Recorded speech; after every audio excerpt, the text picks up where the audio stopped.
Новости экономики на Якутия-24. В студии работает Нюргуяна Иванова.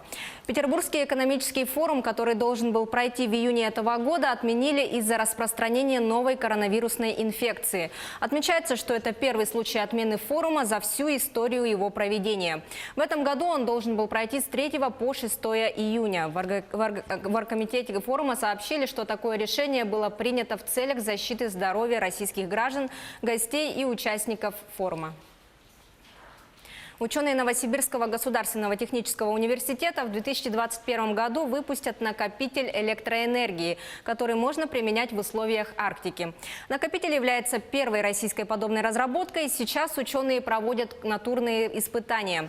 Он подключается к существующему дизель-генератору и источнику энергии тепловой или ветряной электростанции. Накопитель способен в автоматическом режиме запасать электроэнергию в период ее избытка и отдавать в сеть при недостатке, что позволяет экономить электричество. Кроме того, накопитель будет обладать повышенной надежностью. При его разработке ученые использовали технологии, которые были получены при работе над системами электроснабжения космических кораблей. Актуальность разработки уже отметили в ТИКСе. Местные власти выразили заинтересованность в подобной технологии. Рост демографии зафиксировали в Якутии. Регион является лидером в Дальневосточном федеральном округе по показателю естественного прироста населения. В целом по стране Якутия занимает 7-е место по итогам 2019 года. Также 1-е место среди субъектов Дальнего Востока республика занимает по ожидаемой продолжительности жизни. Кроме того, в последние годы в Якутии продолжает снижаться общий коэффициент смертности, который за январь-декабрь 2019 года составил 7,8 промилле. По предварительной оценке, численность населения республики на 1 января 2020 года составляет 970 100 человек. Что касается ежемесячных выплат семьям на детей от 3 до 7 лет, то они должны быть введены до 1 июля этого года. При этом размер такой выплаты должен составлять половину величины прожиточного минимума ребенка, установленной в субъекте Российской Федерации.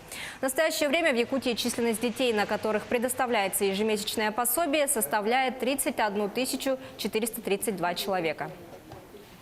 Глава Якутии Айсен Николаев и генеральный директор Дом.РФ Виталий Мутко подписали соглашение о сотрудничестве между Дом.РФ, банком Дом.РФ и фондом Дом.РФ и правительством региона.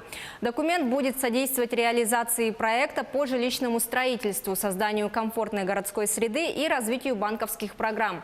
Всего в Якутии на конец февраля было одобрено более 3000 заявок по программе дальневосточной ипотеки со ставкой 2% годовых, оператором которой выступает Дом.РФ. Также выдано 1000 кредитов на сумму почти 4 миллиарда рублей. Еще одно соглашение заключили Минстрой Якутии с рядом организаций застройщиков. Документ касается сдерживания роста стоимости квадратного метра жилья.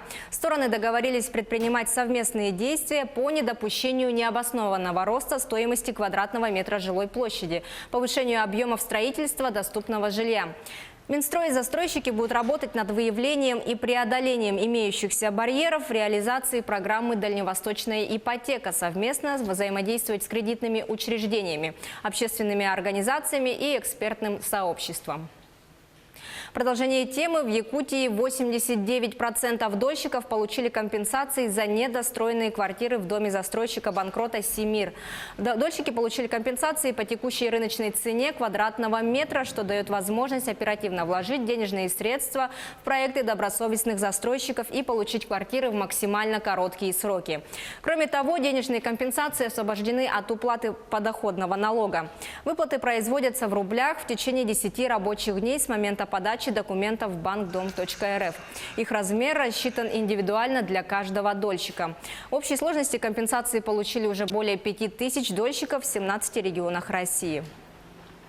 Чурапчинский районный фонд поддержки предпринимательства начинает выдачу займов под 12% годовых. Следует отметить, что новое положение снизило процентную ставку, так как раньше фонд выдавал займы предпринимателям под 18%.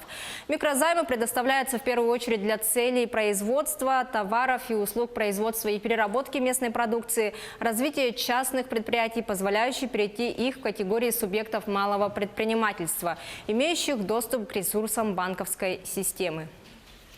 На этом у меня все.